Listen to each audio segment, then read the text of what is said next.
So I figured I'd give y'all a quick update video on the Briggs and Stratton engine. I got some parts painted here, as you can tell. Yeah, I got paint on this, but it's getting a new handle. Got the filter painted, this piece painted. There's still a few more pieces to be painted. This got to be painted. Then I'll paint this black.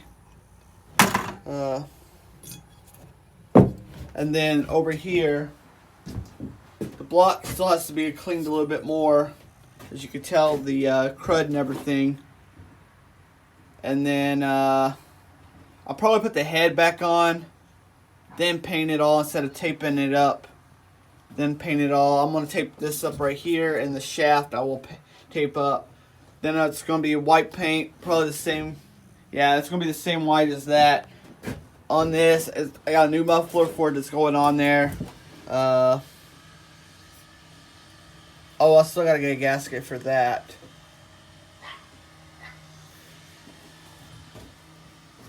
But that's where I'm at on this right now. Got a few more parts to get painted.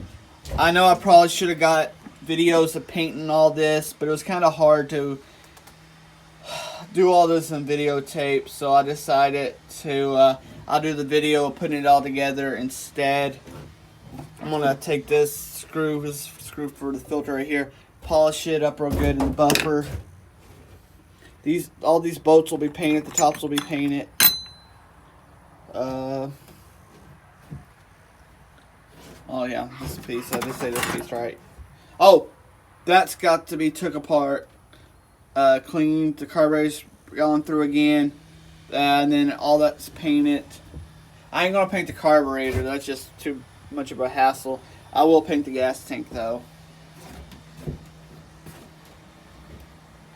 But yeah, I think that's all I've got on the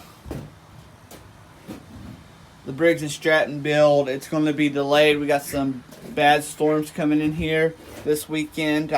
So I got a lot of stuff delayed that I can't do this weekend. But anyway, thanks for watching this, guys. I hope you all enjoyed this quick update on the Briggs and Stratton restoration. Anyway, later, guys.